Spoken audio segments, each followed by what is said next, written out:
Hello everyone, in this tutorial I'll show you how to create an animated slider widget for an HTML5 ad.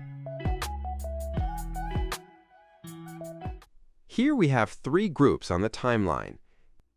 Each group represents a slide, one for Santorini, one for Sicily, and one for Thailand.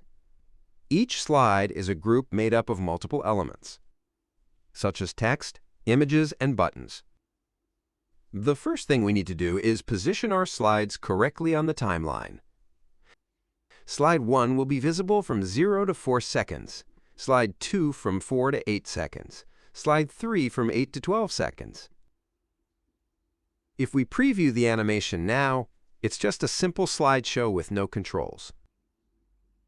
So let's make it interactive. We'll add a widget called slider or carousel. Once it's added, resize it and place it wherever you want the slider controls to appear. We also want the widget to stay visible for the entire animation, so I'll stretch it across the full duration. Now when we preview, you'll see slider buttons at the bottom of the banner. When you click, it jumps to the corresponding slide, but you might notice that the widget is showing 4 slides instead of 3. Let's fix that. That's because the slide duration is currently set to 3 seconds, but our slides actually last 4 seconds each. Let's change the duration to 4 seconds. Now when we preview, everything lines up properly. To make the slider more dynamic, we can add animations. We're going to create a carousel-style effect, where the element slides in from the right side of the screen and then exits on the left. Since the banner is 320 pixels wide, I'll offset the animation by 320 pixels so it starts at the right edge. Keep the y-axis to 0. Means there is no vertical movement. Set the opacity at 100% and keep the scale at 100%. And apply the changes. We'll do the same for the disappear animation. This time we'll set a horizontal offset of -320 pixels, means the element will slide out to the left. Keep the y-axis to 0. Opacity and scale to 100%. Let's move the playhead to preview. This is exactly the behavior we were going for. Now we can reuse this animation for the other slides. I'll just copy it from the first slide and paste animations onto the second and third slide groups. Let's preview the result. At this point, the slider is working as expected, but there's a noticeable gap between the slides. That's because each slide waits for the previous one to fully disappear before it starts.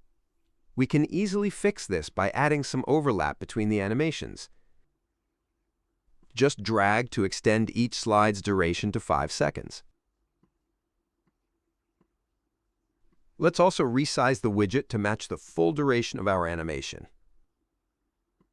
By moving the playhead, we can see that the slides now flow nicely into each other. Let's update the duration of the slides to 5 seconds and the overlap duration to 1 second. Let's preview it one more time. The animation turned out great, but there's a noticeable gap between the last slide and the first one when the loop restarts. To fix this gap, we'll use a simple trick. We'll duplicate the first slide group. I'll just rename this to slide copy. We also need to place the widget on top, so it stays clickable. And place the slide copy to the end of the animation so it acts like a 4th slide. Then, in the widget settings, we'll enable the option that treats the first and last slides as the same. What this does is let the animation play through the copied slide until it's fully visible, and then it instantly jumps back to the real first slide.